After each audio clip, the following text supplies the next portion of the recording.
Please take your seats. The meeting is about to begin. Remember to speak into the microphone, as this meeting is being recorded for public record.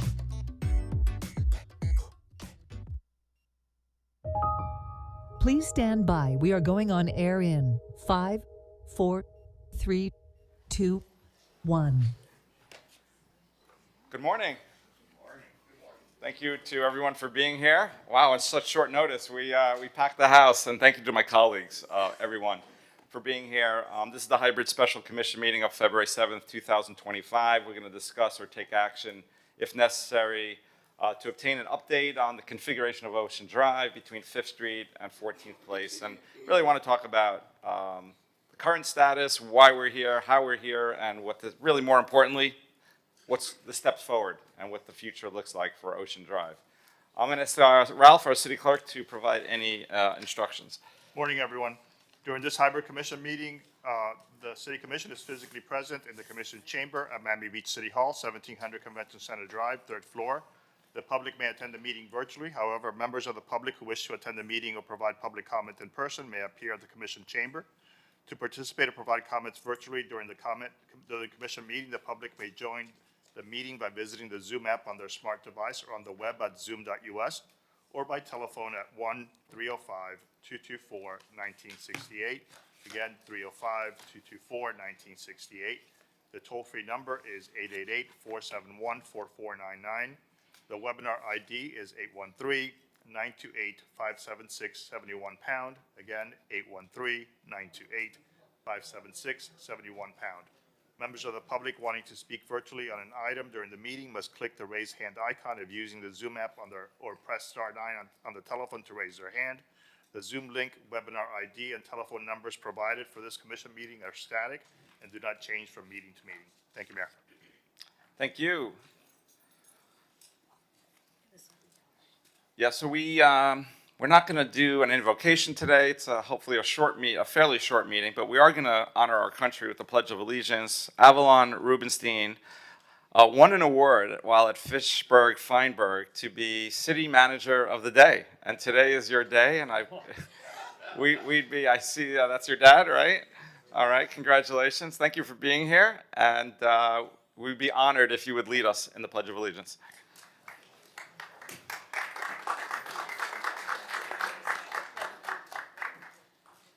I pledge allegiance to the flag of the United States of America and to the republic from which it stands, one nation, under God, indivisible, with liberty and justice for all. I think you have a future as a city manager, maybe as mayor or commissioner too. I hear a request from Commissioner Fernandez. Well, why don't you give him an invocation then? Yes, right now, yes. I think it's one of the beautiful things that, when we start a meeting, that we do come together in the presence of God, and that we do ask God to impose upon this body, impose upon our charter officers who lead our government with his wisdom and with his blessings, and that in every decision that we make, that we strive to unify a community even when differences of opinion may arise. May our decisions work for the greater good and for a future of a city that is always more united and closer to the greater will, even when that will might not be evident to us. Amen. Wow, on the fly. I think you have a future. Actually, the way you're dressed today. So thank you, and thank you for that, and thank you for bringing that up. It is true, we always should recognize the civility and, of course, God. So I called this meeting today and for a couple of reasons. One, really partly to educate. The people in this room, I'm looking around, are very well educated on the issues, but there's so much going on between what our city has done, what the county, working with the county because we have to get permits from them, between the judiciary and the appellate process. There's so much going on that it's almost a full-time job to keep track of that. So partly this is to educate our residents because obviously there's a lot of press and we're really on the imminent cusp, unless something happens with the appellate courts, that this street is going to be changed back into 2-way, and the one-way pedestrian is going to be removed, bike lanes will be removed. There's a lot that's going to happen, and I think this is partly to educate why it's happening, but really importantly also and part of the education process is to get feedback from our residents, our businesses. What should be the path forward? What are the next steps? And where do we want to see Ocean Drive? It is our postcard. It's our most iconic street. It is one of the most famous streets in the entire world. It's really incredible when we sit here, we talk about it, we have to recognize that you can go around the world, mention Ocean Drive, and people know it. They know it. They know Miami Beach and Ocean Drive. I just felt with everything going on and the recent activities that it behooved us to get together as a body with the input from the community to talk about it. So first we're going to start with Sutnick Hour, and I'll turn it over to Ralph. Good morning, everyone. During the we're going to have Sutnick for 15 minutes. Everyone will be allocated 1 minute. If you're interested in speaking, please approach the podium. Well, I won't limit it to, it will be 1 minute just because we want to get to the commission, but I won't limit it to 15 minutes. Whoever wants to speak will have the opportunity. Okay, so please start with your name, address, and please go ahead. Yes, my name is Inez Flax, and I live at 1500 Ocean Drive. Good morning, everyone. Okay, so the narrative that a city survey showed 70% of affected residents support to keep 2 blocks on Ocean Drive closed was manipulated to justify the violation of the property rights of owners directly affected by the illegal closing of 2 blocks on Ocean Drive. 2 closed blocks is not a promenade. So let's debunk that idea that we have a promenade on 2 blocks, okay? It is an obstruction, and mostly obstructing business activity. The only votes that count on this survey are the votes of the property owners on the actual 2 blocks that were illegally closed. All the votes on this survey don't count, as these property owners are not directly affected by the illegal closing, or as we say, not in my backyard. When you add only the valid votes, the percentages flip on the reverse direction, 68 in favor of opening Ocean Drive to traffic to 32 against. You have a court order to open Ocean Drive 2-way to traffic. You need to obey the law. Thank you. Thank you. Our first virtual speaker is, I'm sorry, give me 1 second, is Johan Moore. Mr. Moore, you have 1 minute. State your name and address. Good morning. Johan Moore, 717 Jefferson Avenue. While NBU's recent excellent call for a master plan was directed at clarifying the very well-intentioned proposal for Washington Avenue residential incentivization, I would urge that going forward, medium to long term, we in fact pursue such a master plan and that it cover the entire Art Deco Neighborhood Association area, as well as the area of Flamingo Park neighborhood that is affected by these, I think, parallel notions that I think have to be brought into a discussion with each other. We incentivize residential by having a pedestrian promenade that is open to micromobility. We disincentivize residential by continuing with our current motorist-driven disorder in our neighborhood. So please support full pedestrianization from 5th to 15th Street, as the voters have in fact indicated they would prefer, and as is, I think, best environmental and resident-friendly policy. Thank you. Thank you. Next, please, state your name. Go ahead. Good morning, everyone. Irene Bigger, resident at 1500 Ocean Drive and president of the Art Deco Neighborhood Association.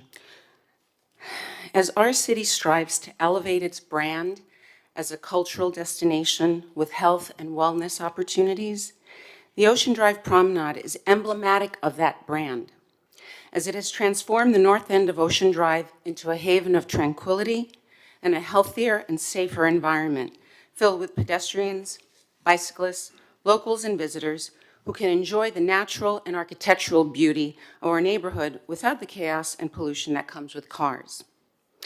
It is no coincidence that the following two articles, one naming Miami Beach is the world's top healthiest cities to live in, according to a study, and the Dream East Coast destination is the top city to visit in North America, both about Miami Beach, that both depict the pedestrian-friendly, vehicle-free beach walk and pedestrian promenade. Nowhere does it say, don't come here because these people closed 2 blocks. And regarding the only 2 blocks, I'd like to also remind everyone of the famed New York City Times Square, which is 5 blocks in the heart of the city's busy business and entertainment district, and they made it work. In fact, and I quote, "The crossroads of the world was pedestrianized in 2009 using cheap and temporary materials, a move which was made permanent the following year. This wildly successful transformation was made possible largely to the bold, 'we're doing it' stance of Mayor Michael Bloomberg, a lesson for other cities. Mayors with backbones can do great things. Thank you, ma'am. Mayor Minor, there is no question you do, and there is no question you can. Please allow for a properly curated are over and time. safe promenade to succeed. Thank you. Thank you. Yeah, I know. Thanks. Our Thank you, next, Irene. How many callers do we have on Zoom? Just curious. on Zoom right now, we have 3. Is everyone online going to speak? Does anybody else want to speak? Okay, no. Let's give 2 minutes. Okay. But let's please stick to the 2 minutes. And then, because it sounds like we have about 10 people who are going to speak. So, Okay, our next virtual caller is John S. John, state your name, address, and you have 2 minutes. Hi, my name is Josh Squire. I am with, I'm at 346 West 47th. I also own a business on 10th and Collins for the last 20 years. The bike lane has brought tranquility and sanity to that area.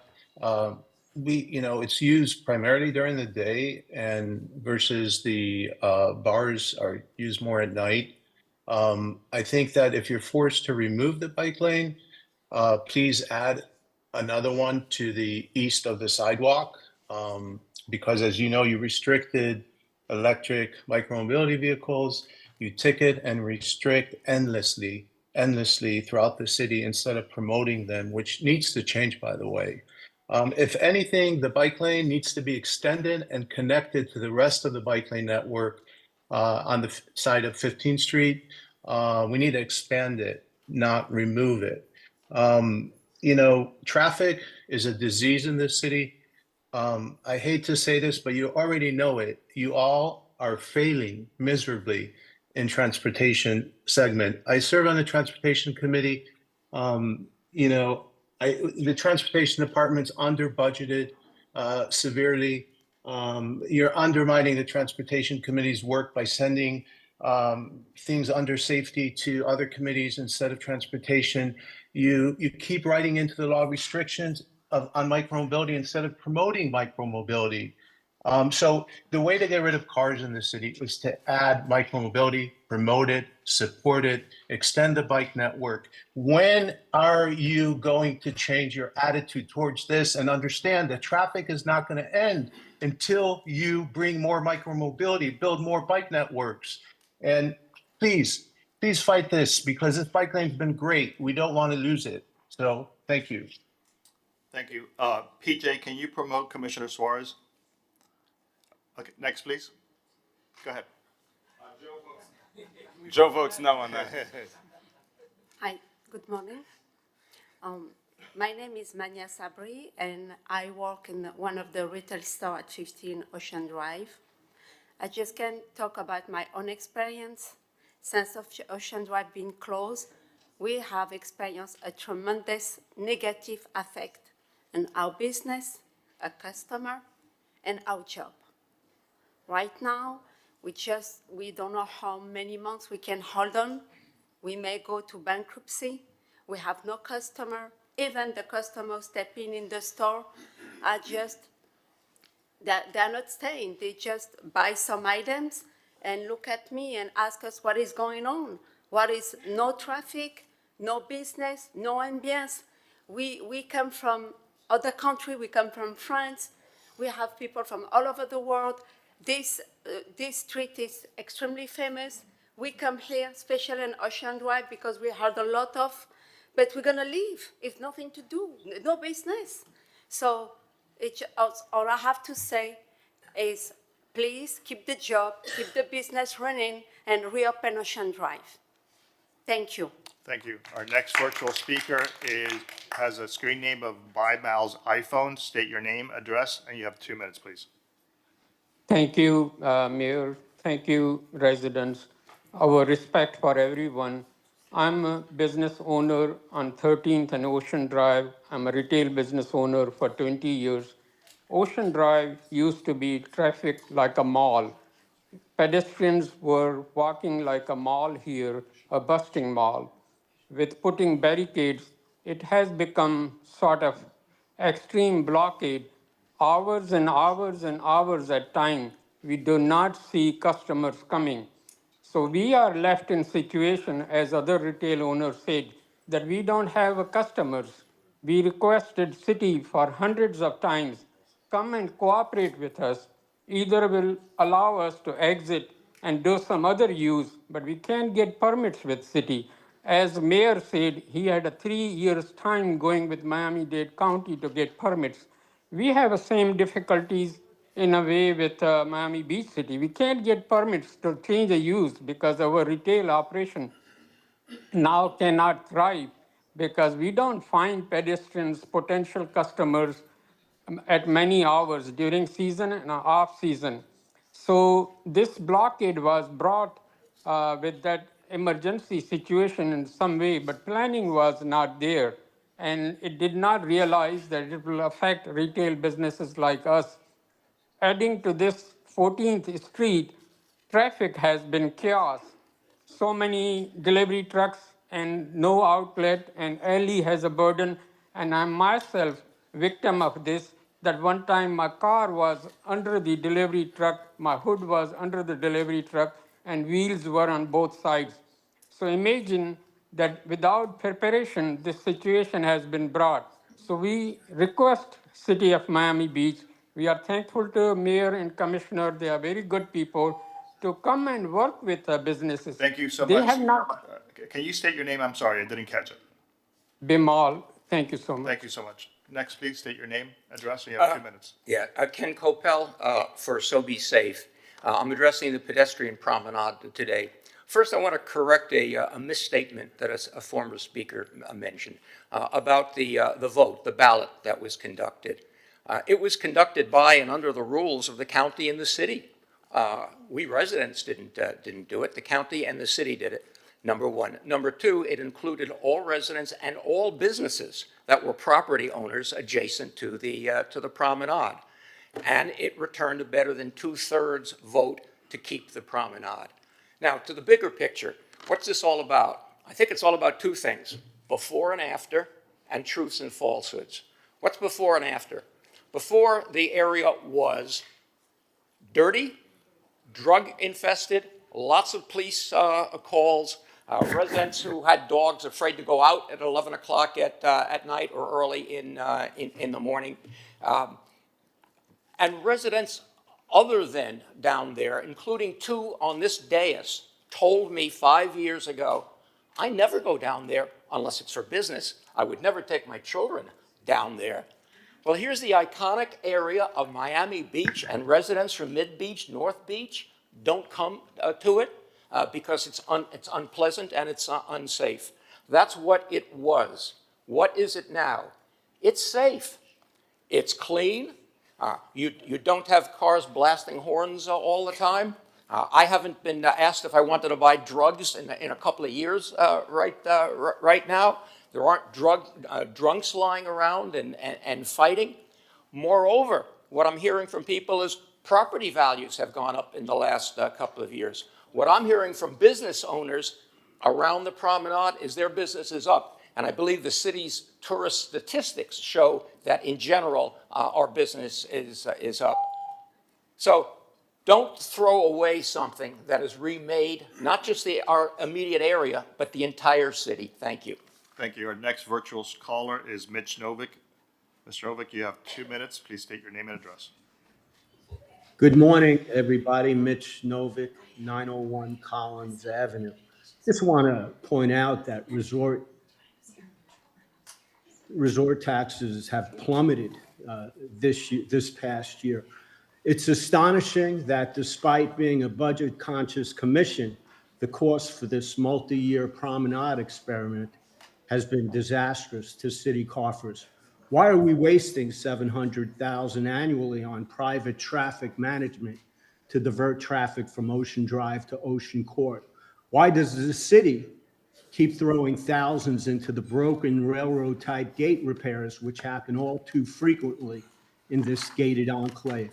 Why are we spending more thousands weekly on the Promenade Music Series, which is either held inside the Betsy or across the street in the park? These costs have been recurring and automatic, just like the increases on our utility billing water invoices, which we see every October. I wish elected officials would rein in wasteful spending, as our billion-dollar budget has had the greatest impact on housing and affordability in our shrinking residential population. Thank you. Thank you. Next, please. State your name, address, and you have 2 minutes, please.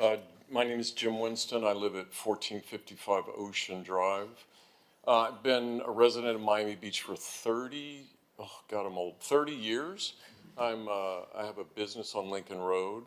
I'm also a dad of 2 boys, and probably 5 years ago, I was seriously considering moving from El Villaggio because the neighborhood had become so scary, so dangerous. There was always an element of kind of subterranean violence when we walked outside. Across the street, every weekend there were drug deals. My kids got accosted. I had a gun pulled on me. And I don't think this is hyperbolic. The closing of the 2 blocks of Ocean Drive has been a game changer. It's changed the entire vibe of Ocean Drive, even down to Fifth Street. In my opinion, it's now safe. It still has a kind of a civilized vibrancy, so there's still the interesting elements of it. But I think it's important from a safety issue that I love living here, and 5-6 years ago, before Ocean Drive, the 2 blocks were closed, I was seriously considering moving because it was so scary as a parent to raise kids in an environment where our neighborhood, we walk outside and there was always an element of, there were drug deals, there were all kinds of shootings going on. It was just really scary. So I think if we want to draw more families, that's an important element in terms of keeping these 2 blocks closed because it's changed everything, even down to Fifth Street. Thank you. Thank you. Next, please. Yeah, go ahead. Hi, hi, my name is Nina Weber-Worth, and I've been a resident for 32 years at 1390 Ocean Drive, and I can tell you, I have seen it all. And I can also tell you that it's never been better in our precious promenade, where we've created peace, safety, tranquility, and for both residents and tourists. This is the most incredible thing that we have experienced in the last 3 years. And now we have a compromise where bikers are happy, the cars are still on Ocean Drive, they're just going one way. This is only 3 blocks we're talking about. And it's just that the chaos of just crossing the street, just to have that not in our face every day, and the pollution of cars, it's been just the most wonderful thing. And also, I just have to say, this is America's Riviera, or considered America's Riviera. It's not, Ocean Drive should not be a drag strip. And once 2-way traffic comes back, that's exactly what we have. People cruising day and night with their own liquor and their own drugs in their own car, and they just can't come to watch a show from their car. They're not spending money. They're not buying anything. So, and I also wonder, where is Eileen Higgins in all of this? Thank you very much. Thank you. Next, please. Go ahead. Good morning, Mr. Mayor, commissioners, fellow neighbors on all sides of the issue. It's not even just 2 sides. This has been a very civil discussion. There's a lot of discussion about why it's a good idea or not a good idea to keep our small section of Ocean Drive closed. There's no question in the spirit of disclosure where I stand. I'm a Sobe Safe guy and I live at 1455 Ocean Drive. But that's not what I want to talk about. I listened to the hearing on Wednesday, and I'll just start off saying there's nobody who would want Ocean Drive to continue as pedestrian drive if there were a safety issue. And people kept coming up with false statements about there being a safety issue with Ocean Drive closed. It's just absolutely not true. I mean, just in addition to the testimony of our former fire chief and of our public safety people, just think about it. How in the world could we be a safety issue when we have gates that go up very easily, emergency vehicles come in and out, when we have no traffic on our section impeding them, whereas in the past there were traffic all over the place. On top of that, we don't have cars from which people are selling booze and liquor.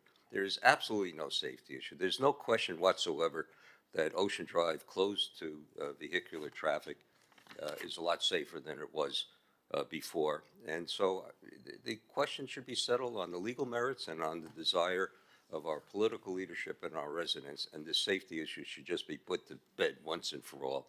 It would be a game changer if it were true, but it's not true. Thank you very much for your time. It's very nice to see you. I'm sorry, but I didn't catch your name. Oh, Ivan Selin, S-E-L-I-N. Thank you. Thank you. Good morning. My name is Andrew Mermelli. I'm the owner of SB Realty. SB Realty owns the garage that is underneath the Il Villaggio Condo Association. It supplies parking for all the retail above it, the Boucher Brothers and other second and third floor condos. There's also surplus parking. To give you a history, about 15 years ago, we received a conditional use permit where we, in the course of dedicating some additional spaces in our garage to the unit owners and to the condo next door, I believe it was built together with Villaggio Residential, we were given the permission to sell the surplus parking and have self-parking in the garage. In 2020, the street shut down, and it was perfectly understandable. 2021 was an extraordinary year, but by 2022, I started to notice that people were suffering, and there were signs that went up that said no outlet. My garage was taken off Waze and other, you couldn't technically get there if you were trying to drive there. And essentially the self-parking component of my garage was taken from me. And the idea of it becoming permanent started coming out, and I don't see how you could do that in the United States, how you could take away someone's property without compensating. I looked into legal remedies, so I performed an appraisal on the property. We had done an appraisal prior because it was part of a portfolio loan. So prior to 2020, I had an appraisal and I had one valuation. And afterwards, with the Ocean Drive shut down, the appraisal came in $7 million less. So essentially, my property is worth $7 million less than it was. I appreciate, and I know that a lot of the people who want Sobe to be safe have good intentions, but I have news for you. It's not just about Ocean Drive. I have a home on Michigan Avenue, and someone recently tried to break into that home, and crime is much more prevalent in the area, I guess, a half mile west of Ocean Drive than it ever was. Thank you, sir. Your time is up. Thank you for your consideration. If there's anyone else, please stand in line. Good morning, Mark Alada, 5979 Alton Drive. Can you start again? I'm sorry, there was an echo, so. Yeah, sure. Mark Alada, 5979 Alton Drive, Alton Road. And hello, good morning, Mr. Mayor and Commissioners. I'd like to start by saying I think that Mr. Mayor's initial statements were right on point. We do have one of the most famous streets in the world. We can see it every time there's any type of footage of an event in Miami Beach is always in view of Ocean Drive. And as somebody was born here and his mother was born here, I've seen a ton of changes over time. The recent changes over the past few years are, I don't believe, have anything to do with vehicles accessing Ocean Drive. Since this city started, we've had vehicles on that street. We've had vehicles on that street which has propelled the street to become one of the most famous streets in the world.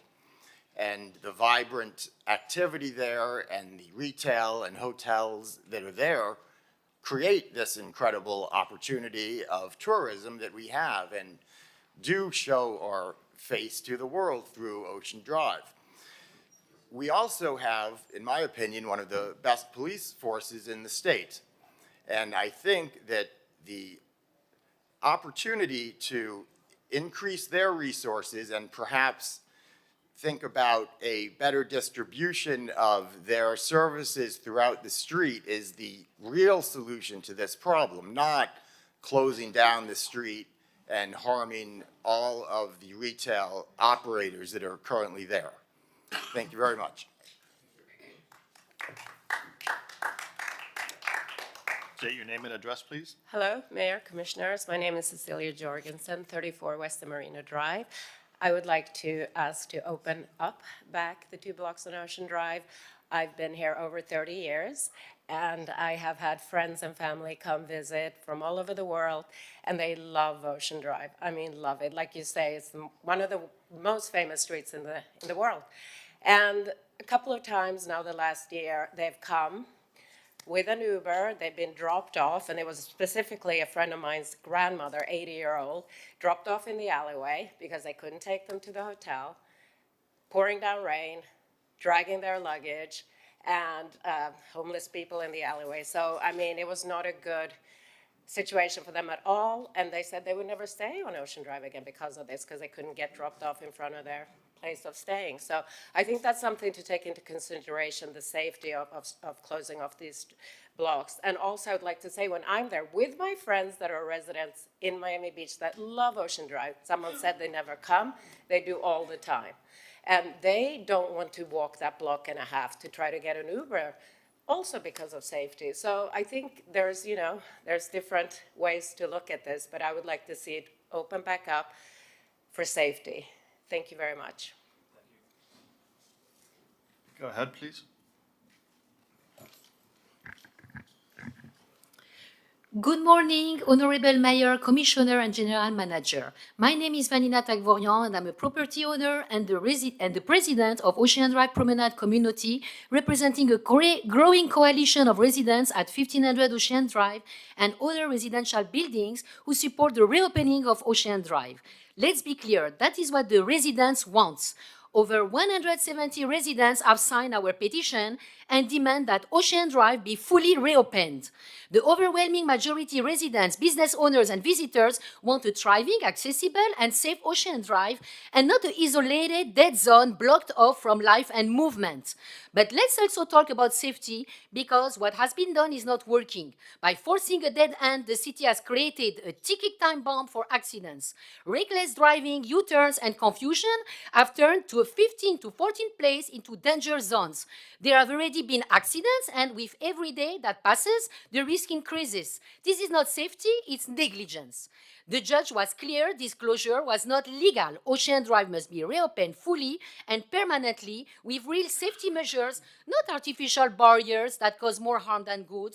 Bollards along the sidewalk would ensure pedestrian safety without turning Ocean Drive into a barricaded wasteland that keep people and business away. It's time to listen to the residents and the judge. Follow the law and restore Ocean Drive to what it should be, a vibrant, accessible, and safe part of our city. The judge order is clear. Reopen Ocean Drive immediately. There is no need for contractor or delays. Just remove the barriers with your own hands today. As the judge said, and stop delaying. No more excuses. Remove the barricades now. It doesn't take a contractor. Thank you. Thank you. Next, please state your name, address. Ralph.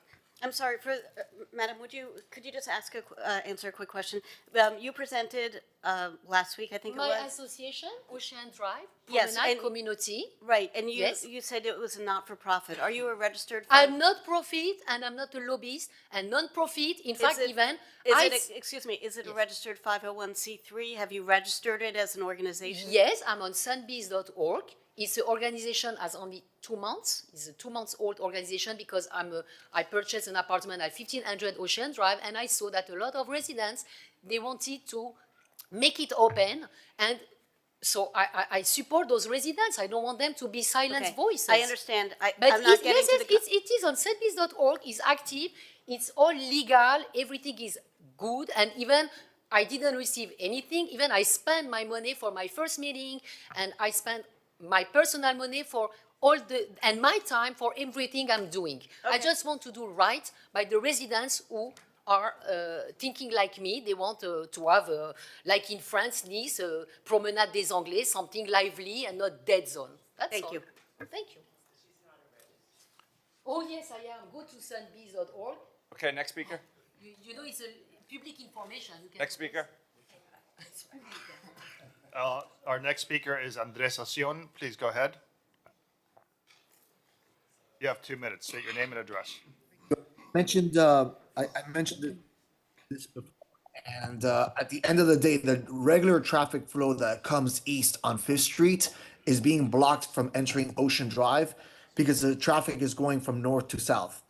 If this could be a meeting of the minds to be able to leave a bike path because it's so beautiful, the bike path that's there, and the traffic would flow northbound instead of southbound, and just like on one-way streets on downtown Miami, it could still drive on the west side so that it still stays next to the hotels, and that traffic flow is going to be a lot better and a lot smoother from Fifth Street going north onto Ocean Drive, and it could flow all the way to 13th, or it could flow all the way to 15th, how the courts were saying. But at the end of the day, you'll have a free-flowing street going north, as well as keeping the bike path. The other thing is that the businesses are complaining about the number of people going to Ocean Drive, that this is stopping it, and the quality of people going on to Ocean Drive. And again, you have to give that park some additional purpose to attract more people to come to that park and invite people to go and spend money on Ocean Drive. So if you would simply put beautiful sculptures like boteros, look at the Miami Beach sign. You have people in line waiting to take a picture in front of the Miami Beach sign. If you create a sculpture garden on Ocean Drive, you're going to have so many more people wanting to go to Ocean Drive to enjoy the sculptures, take pictures, and eat at the restaurants. Create an environment that is going to make people want to go more to Ocean Drive, and it would fix both problems. Thank you. Thank you. Is there anyone else in the audience?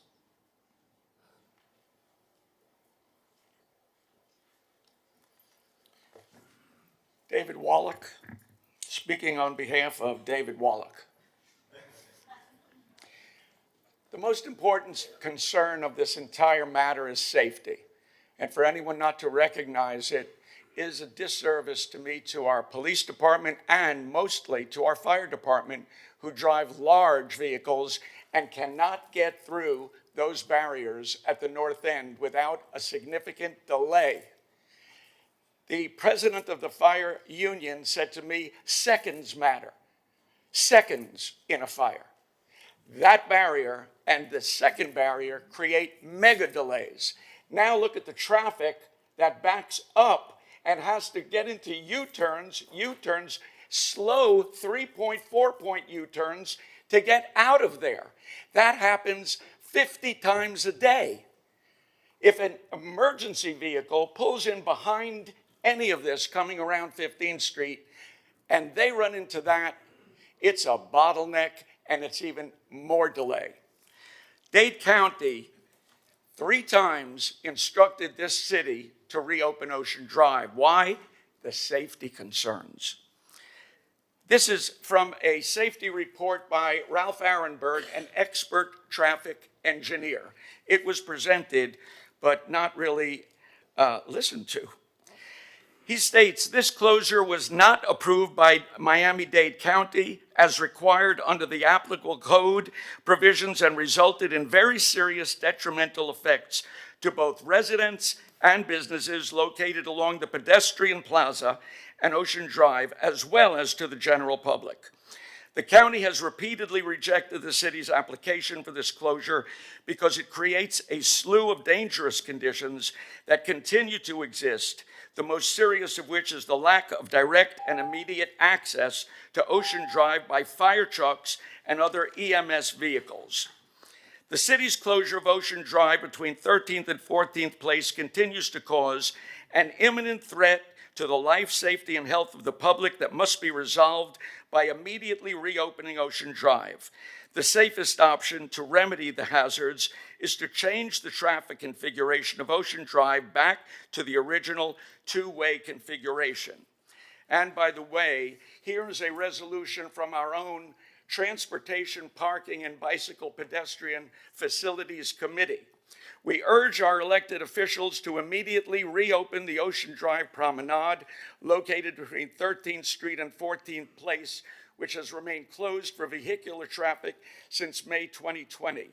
While a study and vote on its future is ongoing, the temporary closure that has been in place for over 4 years has created safety issues such as restricted emergency vehicle access difficulties for pedestrians, especially those with mobility issues, traffic slowing down access for fire and police, struggles to navigate the narrow alleyway for large vehicles, forced U-turns that encroach on bike lanes and pedestrian areas, particularly fire trucks.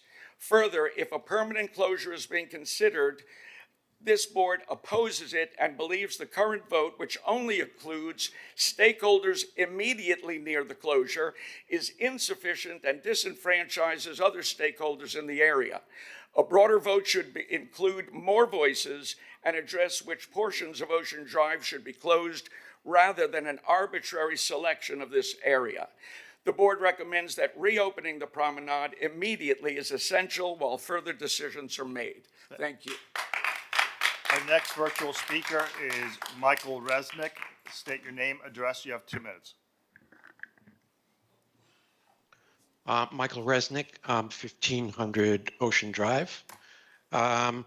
People are blaming cars for lack of shopping, but prior to the pandemic and accelerated by the pandemic and afterwards, is the retail environment has changed. Stores, big and small, malls all across America are closing because the way America shop has changed. Adding cars back isn't going to bring people into the stores. In fact, it probably will keep people away because there's less places to walk.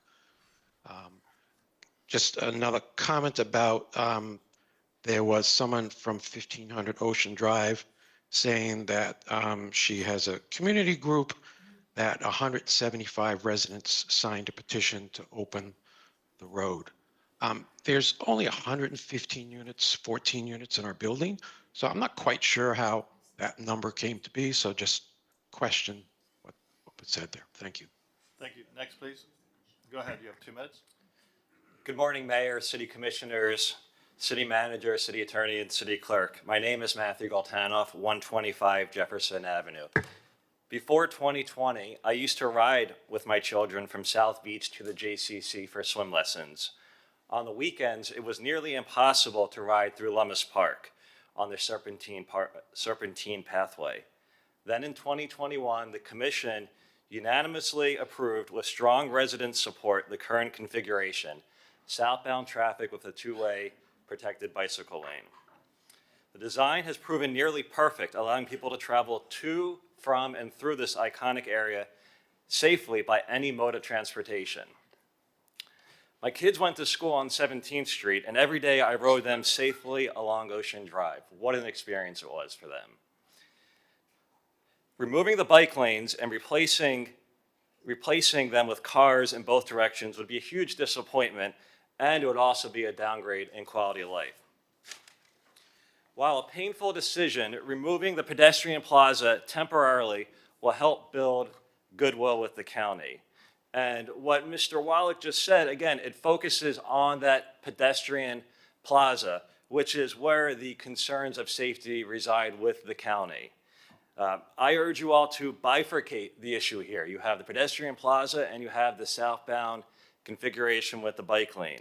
There's been a rocky relationship with the county, but the differences need to be put aside to work together with the 3 days that we have left until Monday, so that the bike lanes aren't painted over and so that people aren't forced to ride in the street either in an unsafe manner or on the extremely crowded beach walk. While we respect the court's decision, important facts were not presented, which we hope they will be during the appeal. And Better Streets Miami Beach has filed a motion to intervene in the case to help argue those points. This is worth continuing to fight for. I urge you as a body to take every possible step to preserve what we have today and to keep moving Miami Beach forward. Thank you. Thank you. Is there anyone else who wishes to speak? If you wish to speak, please. Since you asked twice, those last two speakers. Okay. Go ahead, sir. Good morning, Salim Munayer. I'm not living in Miami Beach, but I'm doing business in Miami Beach. I'm in hospitality business over more than 30 years. I never welcome my guests through a trash rooms. I never welcome my guests through a trash alleyway. I welcome my guests through the front door, where you can see the beauty of the street. The black hole that we have now on Ocean Drive between 13 and or 14 and 15, it's a black hole that greet our guests that coming to Ocean Drive through a trash room and a trash alley. To be honest, the alleyway, you can see only trash dumpsters. You don't see there anything but trash. So that's not the way to welcome our guests to the most beautiful, iconic street in the world. Thank you. I'm sorry, I didn't catch your name. Your name was? Salem Munayer. This is our last speaker. Go ahead, sir. Yes, I'm John Harris. I own condo number 204 at 1390 Ocean Drive. I have not met a single person in our building that's in favor of opening up the promenade, and I've talked to a lot of folks. I purchased 18 months ago. I paid the highest per square footage ever paid for a unit in that building. I have a small dog. I love the safety of having it closed out front so I can walk back and forth to take the dog on his walk without having to worry. I've been down here in the past, been on Ocean Drive, where there's very loud vehicles going back and forth with people yelling obscenities out, loud obscene music, very dangerous feeling environment. Right now it feels very, very safe. If this promenade is opened, I will most likely sell and not own again on Ocean Drive. But then when it comes to the businesses, when I look at places like Espanola Way, thriving. Every time I go down there, I mean, I can't hardly walk. It's so busy. Every restaurant there is thriving. So, honestly, in my opinion, probably ought to close the entire Ocean Drive, fill it up with dirt and cobblestone it, and I bet everyone would be doing a lot better business-wise. That's my input. Thank you. Thank you. Thank you, everyone, for your comments. What I'd like to do is turn it over to Eric, to our city manager and city attorney, to give try to do it briefly. There's a lot. This has been going on for multiple years. And actually, it predates Rick's time as city attorney, Eric's time as city manager. But I think it's important to get a context of how we're here. I'll give my 2 cents on I've been open and out there with my opinions on the street. But what I think is undisputed, this is me, maybe people can dispute it, because you have different versions of how we got there. But the street right now is as safe, as clean, and as family-friendly, inviting as we've ever had on Ocean Drive. I mean, that to me, it's unquestionable, and I've seen the change as an elected, as a commissioner elected 5 years ago. to the time now. There's no question the street, and there's multiple reasons. And as you notice, there's also the police department, which has done a great job in cracking down on drug dealing. So there's many different aspects going on. But the point is, I do not want to see whatever happens, Ocean Drive go back to what it was. And here's the trigger to me. This is the part that really frustrates me. And I'm not going to get overly critical. But we made some mistakes in the city as well, and that's why I mentioned it predates. I'm not going to take that away. But the county, whether it be Eileen Higgins, Commissioner Higgins, whether it be Mayor Cava, and whether it be the judge, does not get dozens and dozens of emails, sometimes daily, certainly weekly, on a yearly basis, hundreds, thousands maybe. I mean, especially when I first got elected. I mean, the emails that came in regarding South Beach, and certainly Ocean Drive, I mean, it was literally almost a full-time job for me to respond to the emails, what was going on. I don't get those anymore, barely. So it's been transformative. So it's very difficult for me when I see people saying things that are just factually false. When you have a mid-level county employee say the street is not safe, that just, if you go down there, it doesn't pass the eye test, doesn't pass the field test. And by the way, and then he wasn't even cross-examined properly. We had to go get a declaration so that, to back it up. This is what's frustrating for me, and this is the part that I will fight to the end. And this is what Irene mentioned before, and I will absolutely fight for the end. This decision, whatever decision we make, should be made here. The 7 of us represent the residents and the businesses of Miami Beach, and that decision belongs here because nobody else knows the problems like we do, and knows the issues, and knows the stakeholders on both sides. That decision has to be made here. But unfortunately, it's gotten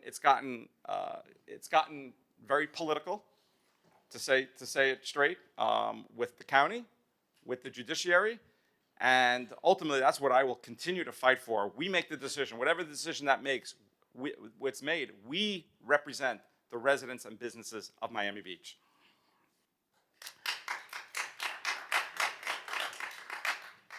Eric.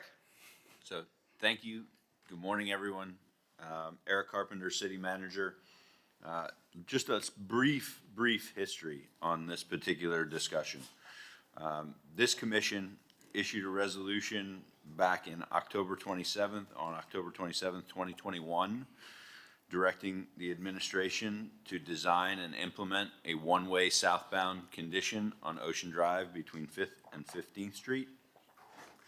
A month and a half later, December 8th, 2021, this same commission issued direction to move forward with a pilot program for the promenade from 13th Street to 14th Place.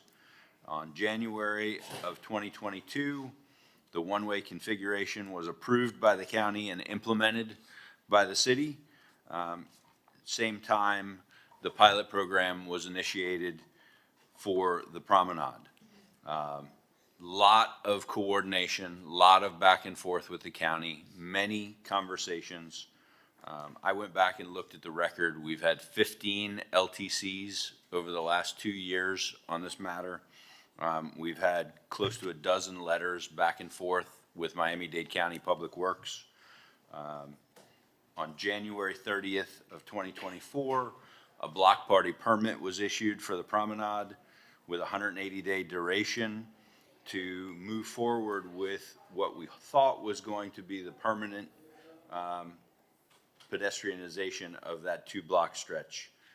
The county was very clear at that time that that block party permit was conditioned upon the following: approval of a methodology for a traffic operations and safety analysis based on both the current configuration and a modified configuration of the promenade as recommended by DTPW, the county's Department of Transportation and Public Works. Submittal of a traffic operations and safety analysis based on the approved methodology. Conducting community outreach and conducting a survey of the affected property owners and obtaining concurrence from 2/3 of the property owners within the promenade and affected side streets. The city complied with all of those requirements that the county put forward. Unfortunately, on January 7th of this year, we received a letter from the county requesting that we remove the promenade. I believe that was as a result of the ongoing litigation that we're facing. And I do believe that that court hearing is driving a lot of these decisions. I will leave the legal analysis up to our esteemed city attorney. But unfortunately, the judge has ruled at this point in time and has directed the city to remove the promenade and return Ocean Drive from 5th to 15th Street back to its pre-COVID two-way condition. Unfortunately, I don't see a path at this point to be able to avoid compliance with that court order. I will gladly hand it over to Rick to talk about the legal proceedings, but unfortunately, despite our best efforts and despite close collaboration with the county, as has been enumerated in all of our LTCs, the county has basically made us aware that they are not going to be permitting the promenade, and ultimately, unfortunately, despite the discussions about the one-way condition potentially being something they would consider, it looks like they're saying there's going to be a timeline that they will not be able to approve that prior to our having to comply with the judge's order. On a brighter note, I can say that in June of 2023, we engaged with Calvin Giordano and Associates to move forward with the design of the long-term Ziskovich plan for Ocean Drive and Loomis Park. And they are 18 months in. They are wrapping up their traffic analysis that looked at the entirety of the Art Deco Cultural District. And I am hopeful that we will be able to present that to the commission within the next 60 to 90 days so that we can discuss what the long-term vision is for Ocean Drive and allow us to move forward with that greater vision. And with that, I'll conclude. Rick, and then we'll come back to the body here. Okay, good morning, everyone. So everything Eric explained is accurate. Just to add a little bit of the legal color, I do agree with Eric that the letter we received on January 7th from the county was tied directly because we had a hearing on January 8th in front of Judge Beatriz Buchko Sanchez. And the letter was informing, as Eric mentioned, the city that we had to reopen the pedestrian plaza and that we were encouraged to continue to pursue the one-way condition.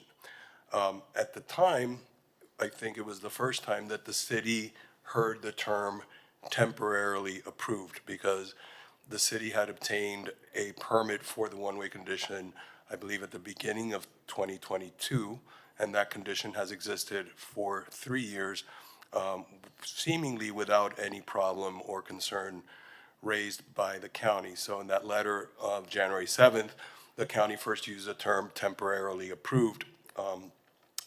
Moving on, that day, January 8th, largely basing her decision on public safety concerns, although she did buy into the argument that the Clevelander had suffered imminent harm as a result of the one-way condition, notwithstanding our best arguments that they were actually not harmed whatsoever because they had direct access to the front of their hotel.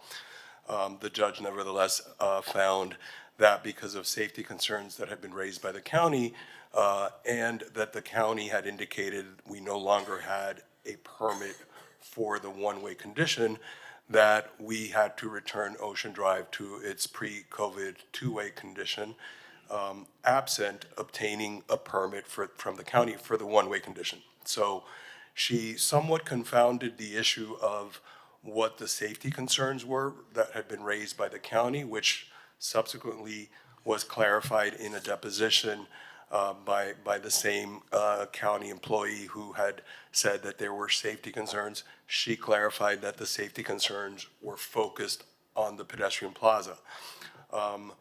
We obtained an extension from the judge because she originally said we had to comply by January 15th. And then we obtained an extension through January 31st.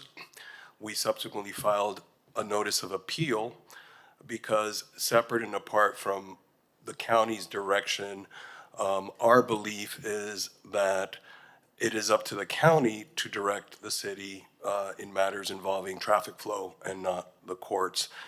We believe there's a separation of powers issue, and we are therefore appealing, and we will continue with that appeal regardless of the need to comply with the judge's order and return Ocean Drive to its two-way condition. So where we are now is we just had another hearing yesterday because as a result of our filing the notice of appeal, we received an automatic stay, which basically froze the judge's order in time. But the judge herself vacated that stay and said, no, you need to comply. And so we will be appealing that as well. I believe that the judge just entered her order this morning at around 9:20 when we had just started. So we will be filing an appeal to the third DCA to reinstate the stay. I'm not sure that that will happen because the basis of the judge's ruling was safety concerns, and I don't know that the DCA is going to go into the weeds on that issue. So we will need to wait our turn to actually argue the merits of the case in front of the DCA in the next couple of months, I suspect. So in terms of where we are legally, we have no choice, as Eric said, but to comply with the judge's order, unless in the next day or two we receive another reprieve. But the county has made it clear that the pedestrian plaza has to go away, but they are willing to work with us on the one-way condition. As Eric also mentioned, there are new stricter requirements when you are taking a road from a two-way to a one-way condition, which will simply cause this to be a longer or lengthier process.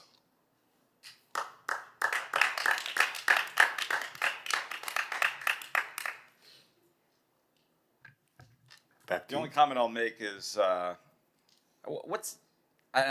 tell you why I'm asking. What's the expense to turn the lane around? Because it's interesting that you have a decision made, and generally the way our court system works is you have an appellate process. But here, I mean, I'm assuming it's a pretty pricey expense to turn the road around, but maybe I'm wrong. I would hand that off to our public works team, but I believe it's a six-figure number. Yeah, that's right. You don't have to give me an exact number. My point is on the expediency of having appellate courts heard. I'm going to turn it over to my colleagues. Vice Mayor Bott. Thank you, Mayor. I have a lot of thoughts on this, and you're going to hear quite a few of them. But before I share them, I would like to ask Police Chief Wayne Jones to join us because there are a lot of claims being made about public safety and crime rates and vehicle access. And as somebody pointed out, anybody who has walked down Ocean Drive before 2020 and since 2020, yeah, things are really different then. I know I look good, right? Before 2020 and since 22, 23, it's night and day. So could you please talk about crime statistics, data, public safety vehicles, both yours, and I know you're not part of the fire department, but generally speaking, you guys collaborate on issues. David, with all due respect, it's the wrong way. It's the wrong way. And the poor man who lost his legs was sleeping on the street. I mean, he wasn't, let's not litigate this. At the north end. Let's keep to the topic at hand, please. Otherwise, we'll be here for days. So, Chief, take it away. Fantastic. Good morning, Wayne Jones, Police Chief, Police Department. So when the road closure was implemented initially, what was important for the police department to have is ready access, unmitigated, unobstructed access to that part of the drive in case of emergency. And so the fix for that was having security guards 24/7 guarding those gates. That has worked very, very well for us. Additionally, we sort of supplemented our everyday patrol efforts by moving out of vehicles to ATVs, golf carts, bicycles, which has also worked very well for us in terms of providing emergency services to that part of the drive. Want to share some data points with you. Dan, you need to open this for me again. Since 2021, broadly speaking, we have seen a reduction in crime, and therefore one can surmise from that that we're safer since then. 12% arrest reduction on Ocean Drive, 16% reduction in calls for service on Ocean Drive. And that's the entirety of Ocean Drive? Mm-hmm. Okay. Yes. And, you know, this notion of vehicles can't access Ocean Drive, there are 2 blocks out of the 15 blocks that are limited in access, and every other block has an entrance point onto Ocean Drive. So help me understand that, you know, because Ocean Drive is not currently closed to traffic. It is one way with a bike lane. So fire trucks, anybody can get to where they need to go because they can come in a little further south and turn left or right as they need. That's correct. Okay, so let's just keep the facts, let's understand the facts are actually factual. I understand there's a lot of passion about this both ways. I get that. Has anybody here not seen Birdcage, the movie?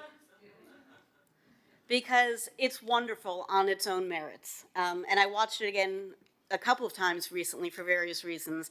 And the scene showing Ocean Drive is magnificent. It is a parking lot with people hanging out the windows and rollerblading in the smallest questionable bathing suits and outfits, if you want to call them that.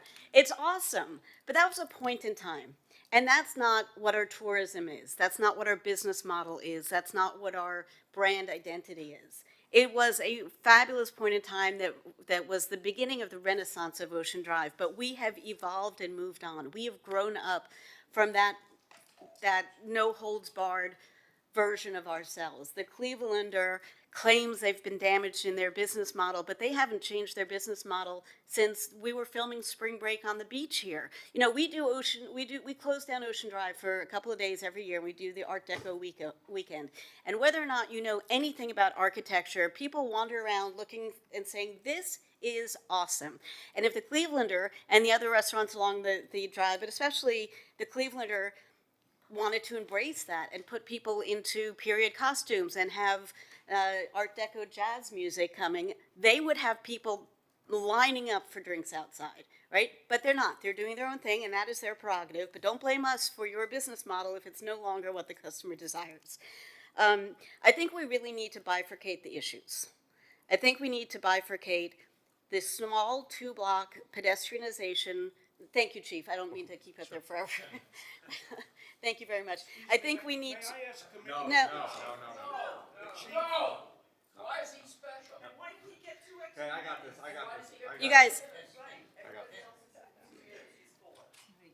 I think we need to bifurcate the issue between the 2 blocks that were done as a test, really, and the bigger issue, arguably, of there are 3 issues. We're going to tackle 2 right now. The 2 blocks that were done as a test and the one-way traffic on Ocean Drive with a very robust bike lane. And I'm going to take that one first.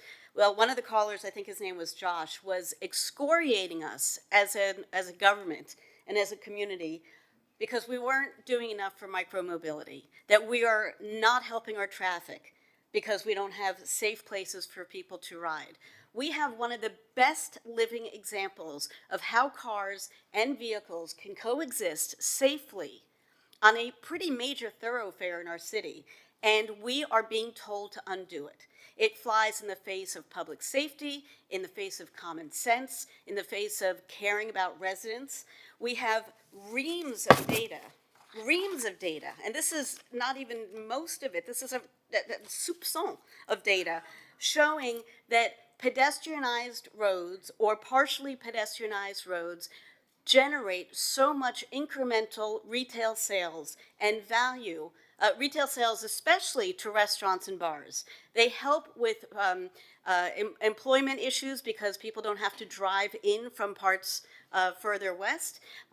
They help with you know, the garage person, Mr. Mermelli notwithstanding. I can't speak to that particular data set, but retail value of the retail land, of the lease spaces and the buildings and the residential spaces, that all goes through the roof.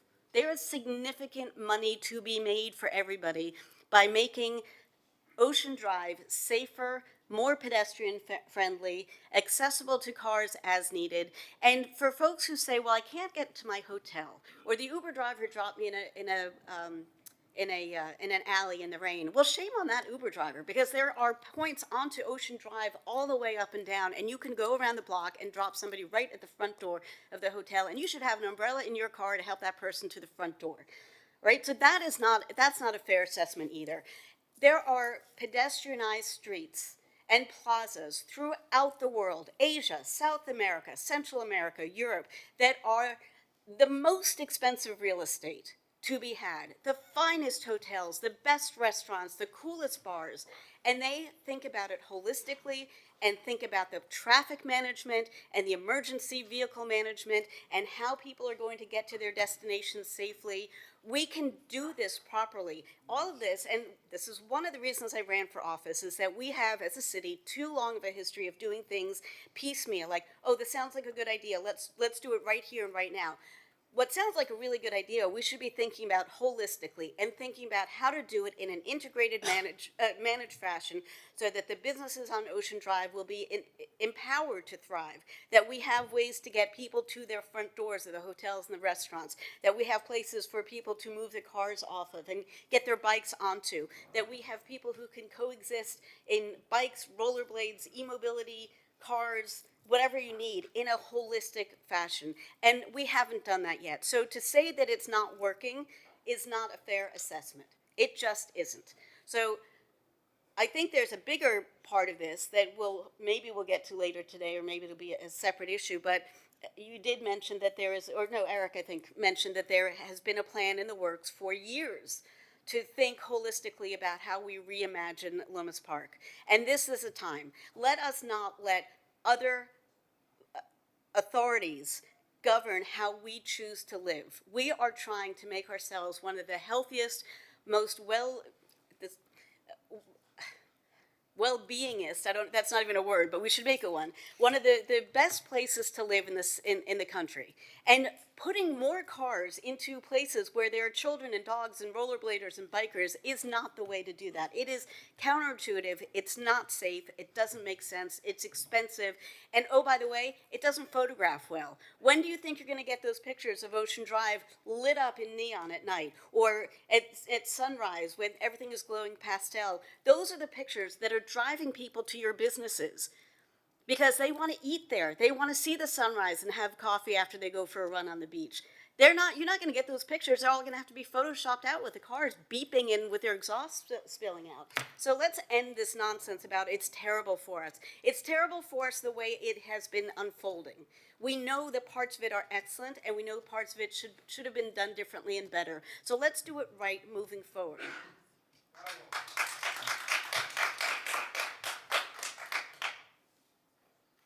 I saw Commissioner Fernandez's hand first. Yeah. And then Commissioner Magazine. Thank you. I just want to be very careful about the words that we say today, because I think there's a lot of people who are very carefully listening. I think, there's, a lot of political people listening. I think there are a lot of attorneys with interests that are listening, and our words can, and I anticipate will be used to shape a narrative beyond this room. And so I think it's always, very important to keep that in mind, because, our words can be used in ways that we didn't anticipate or we didn't intend for our words to be used in. I think anyone who's been following this issue knows how I feel about the promenade, knows that I believe that it's been an asset to our city and that it aligns with the general direction that this commission has been going in.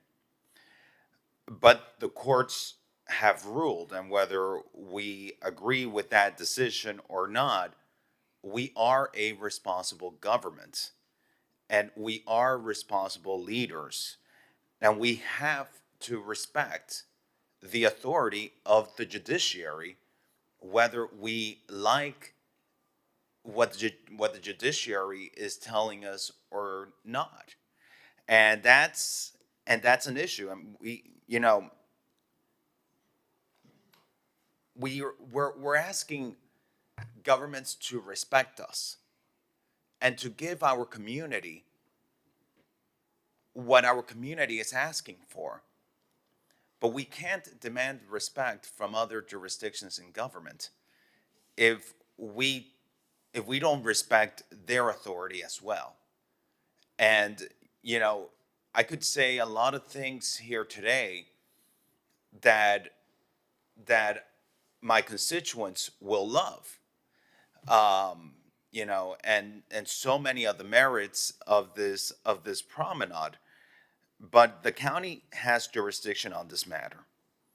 The county issued us a letter under a section of the county code that grants exclusive jurisdiction to the Department of Transportation and Public Works over traffic and how traffic moves exclusively to the county, both in incorporated areas and unincorporated areas of Miami-Dade County.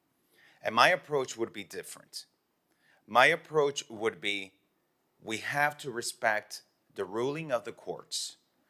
We have to respect the county's jurisdiction.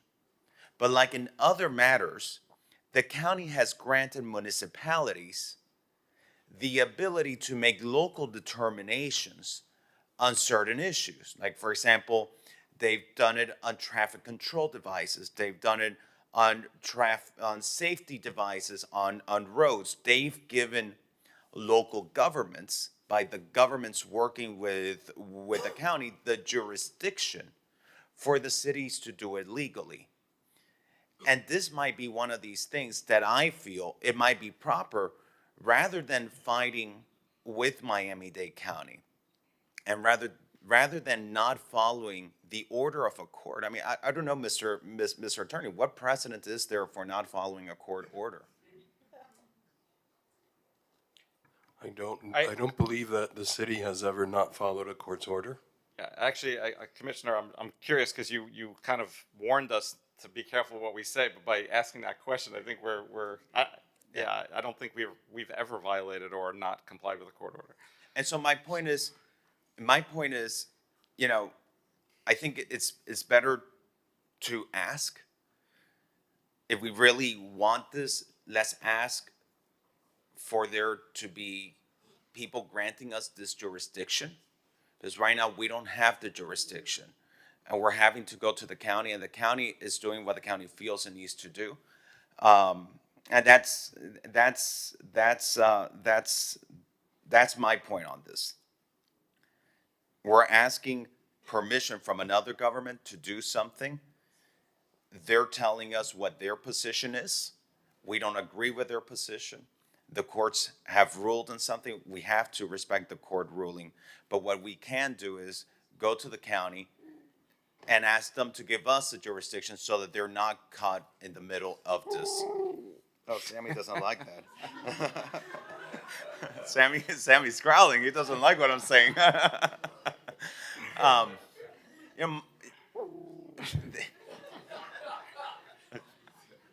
It's hilarious. And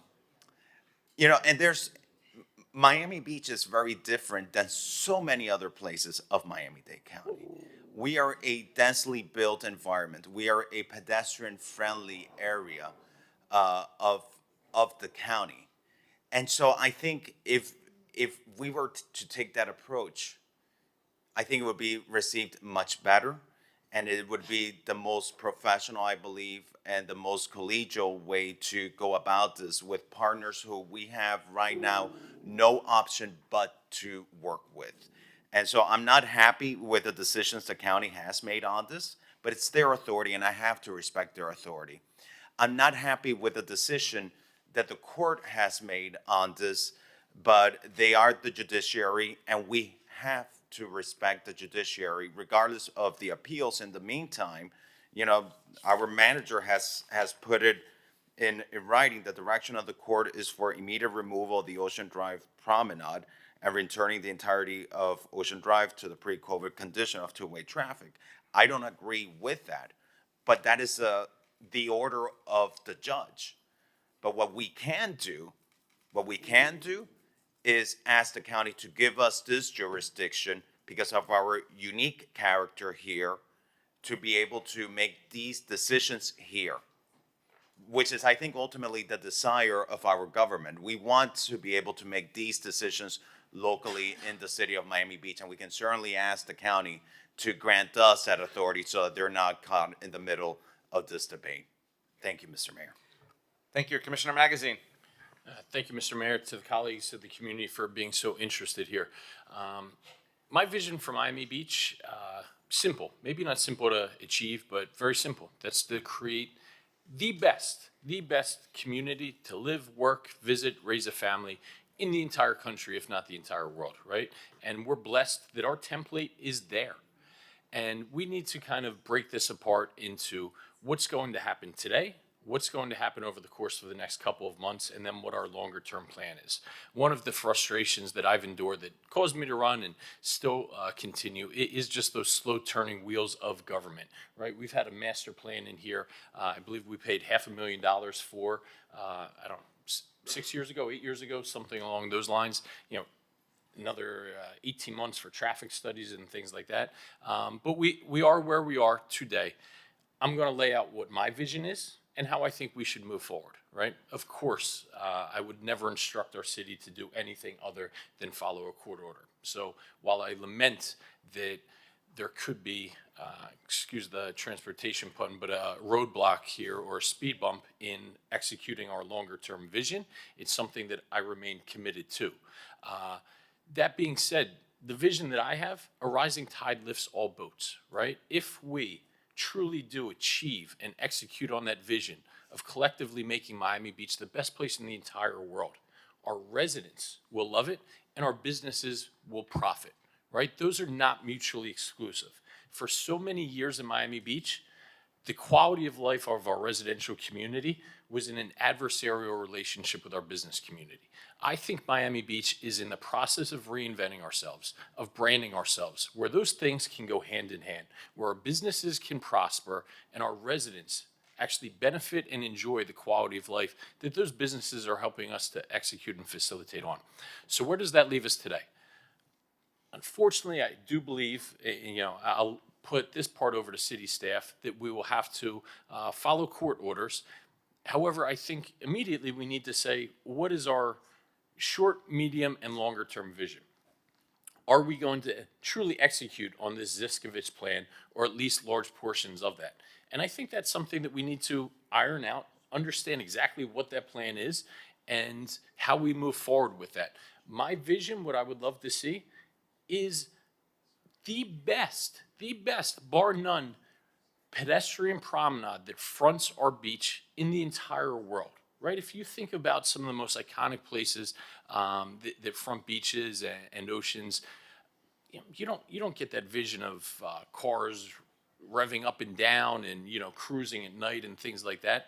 That being said, if you're a business and you think that you're going to be adversely affected by a pedestrianization there, the vision that I wouldn't settle for a vision that is not going to bring prosperity to our community. So I truly think that those two things can work hand in hand. So while my vision of what is best for Ocean Drive may be different right now than what we're hearing from our business community that is along Ocean Drive, the plan that we want to execute on is going to a rising tide lifts all boats here, right? We're not, one of the things that I lament the most is we're just stuck in purgatory at the moment. And I think that that's why there's some apprehension from our business community. I think we threaded the needle well, but let's say we did continue with a pedestrian, not barring a court order, but a pedestrianization of that promenade on 13th to 15th Street.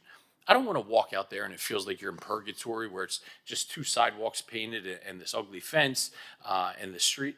That should be a beautiful, permanent pedestrian promenade like you would see in Monaco or some of the most iconic areas in the entire world. Something that we're proud of as residents, that enhances our quality of life, but something that is also going to attract and bring in customers for our business community and even the residents that may not agree on that. So I think what we really need to do is decide here, and I think that's unfortunately a bit easy. Staff will kind of direct us on what needs to happen now, but then also provide some certainty about where we're going 1 month from now, 3 months from now, 6 months from now, and what that means for our long term, because we've thrown out these master plans so many times in our city, and they just get lost in the abyss, right? And Ocean Drive is too special of an area. We are too special of a city just to be stuck in the mud, to be stuck in purgatory. We need to have conviction and execute on the vision of making this the best place in the entire world. Thank you. Commissioner Dominguez. Thank you, Mayor. This is a very complicated issue, and I share many of the things that have been said by my colleagues, so I won't repeat them.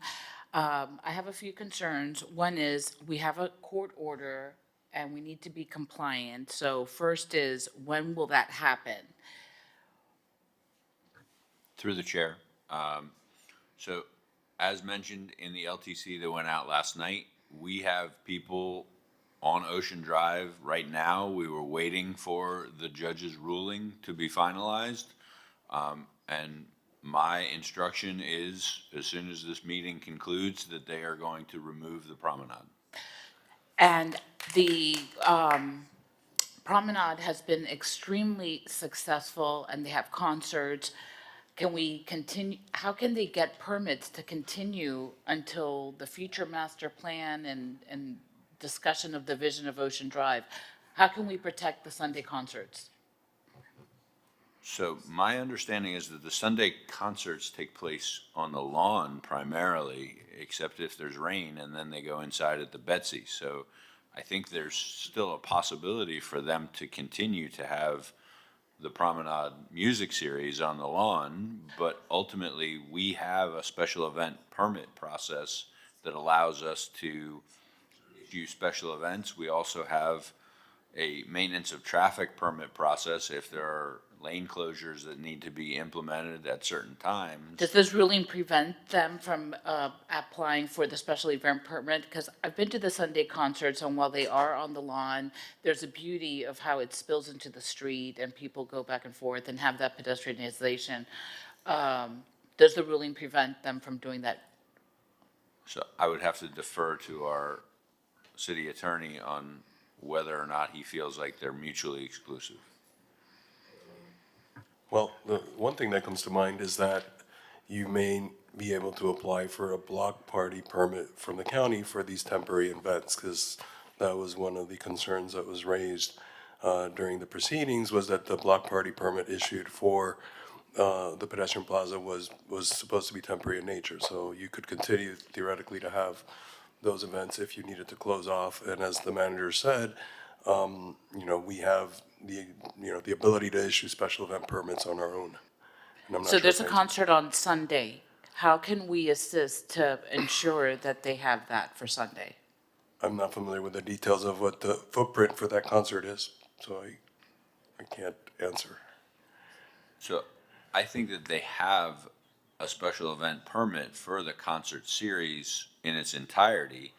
I just think that there may be specifically for this Sunday, I think there may be a need for it to be focused to the lawn while we have an opportunity to kind of get our bearings and figure out what can and can't be permitted moving forward. Okay, and then as far as being compliant, is there a way to protect the bike lane and still be compliant with the court order? I would love nothing more than to keep the existing one-way configuration with the bike lane. We have been told by the county on numerous occasions that they cannot permit it in its current configuration. We've worked diligently with them to try and knock down some of the perceived barriers to getting that permit. But the judge has been clear with us that absent a permit from the county, we must remove it. Why won't the county permit a bike lane? They did permit the bike lane. They did permit a bike lane.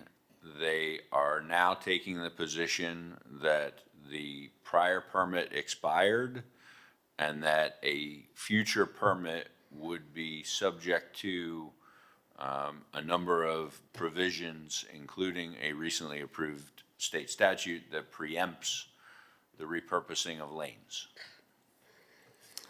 Let's see, I think those were my questions for now, Mayor. If I could just clarify one point through the chair. The new state statute, it doesn't preempt, it just imposes additional requirements. So there is a notice period, community meetings and such. So it will be possible if we pursue this permit, which I believe is the intent, to eventually secure the permit. It's just going to take longer than what had been anticipated. So if I may, what you're saying is that we will have to revert back to two-lane traffic with no bike lane to the tune of some six-figure dollar amount. Let's call it 3 for now. And concurrently apply for a permit that was originally granted, and we were all operating under the belief that it was a permanent permit, that there was no temporary anything about it. And we now need to reapply for something that has been in effect very successfully for the last 3 years. That is correct. The only thing that I would add to that is that we have submitted 3 permits. One, the original permit trying to reopen or restart what they claim has expired. Just to be clear, we're talking about the bike lanes. The bike lanes. Correct. Secondly, we submitted a slightly modified permit under the prior permit auspices that had comments so that we could be grandfathered in. And most recently, we've submitted a new permit under a new engineer of record that ultimately the county has said that they are going to require us to travel under the third option as opposed to the first two. The first two would have, in my humble opinion, been grandfathered under the state statute. So is there legal recourse on encouraging the county to grant us a first or second option? I know the manager as well as the city attorney's office has had numerous conversations with the county regarding that, and at present their position is that is not possible, that we need to proceed under this new regime. And so that will take how long? You submitted the beginnings of the new permit? We've submitted the drawings that were previously approved with updates for the latest iterations of the new standards, and under the state statute, it would take a 180-day basically burn-in period before the permit could be issued. So we're going to spend, let's say, $3 million to take the two-way lanes, the bicycle lanes down, and hopefully in a few months be able to be permitted to spend another few $1 million to reinstate them. The only thing I would offer is I don't think it's gonna be in the millions of dollars. I think it's gonna be in the hundreds of thousands. Okay. Small solace. Okay, so final thoughts? I think we're ready to wrap up. So when I became commissioner 5 years ago, and mayor, literally from both sides of the aisle, and I hate to say it that way, because I'm a big believer that what's good for residents is good for businesses. I say that over and over again, because what's good for residents is safety, cleanliness. It lifts everyone. Unfortunately, we see, by the way, there's a lot of businesses who would be sitting, unfortunately, this room has been bifurcated by position for the most part. But there are a lot of businesses who reach out who would be on this side. But either way, one thing I heard uniformly from residents and businesses 5 years ago, even a year and a half ago, Mayor, we have to make Ocean Drive safer. We need more police visibility. And we've seen that. I have done that. We have done that successfully. I think everyone agrees with that. And we want to make sure whatever happens that we maintain that. This is a really good discussion. I'm actually very pleased at the discussion. I'm happy that I called this meeting, because I think it gives, one, our residents a chance to speak and be heard, also to educate people about the process that's going on. But I think also importantly, and I think Eric and Rick, what you're hearing here, and please, colleagues, if I'm mistaken on this, I and we want to be really way more involved in this process on so many levels. I mean, I'm literally talking about sitting in meetings with the county, understanding our legal, and maybe even participating in some of the legal proceedings. This is one of the most important issues in our city right now, hands down. And for many reasons. Obviously, we talked about the postcard of our city, iconic. It drives so many things. The success of spring break last year, and using the same playbook, and I'm very optimistic we'll have similar success this year. It's all about Ocean Drive. It's all connected to this one street. So it behooves us to be way more involved in the process. I will be. I think my colleagues are all sharing that, and we are going to be. So we're going to need regular updates. We're going to be participating. I'm just giving you the heads up. Like literally, it may be like a weekly updates. And again, I'm going to be very involved in the process and speaking with Mayor Cava, Commissioner Higgins, Commissioner Steinberg. We need to get that level of involvement at this point, and also again with the entire legal proceedings. Thank you again. I think we have a good direction. I think we know where we're going to go, working with the county, dealing with the legal issues, and working with our residents and businesses to get to the best decision and making our city as prosperous and safe as it can be. Thank you, and God bless you all. Have a great weekend.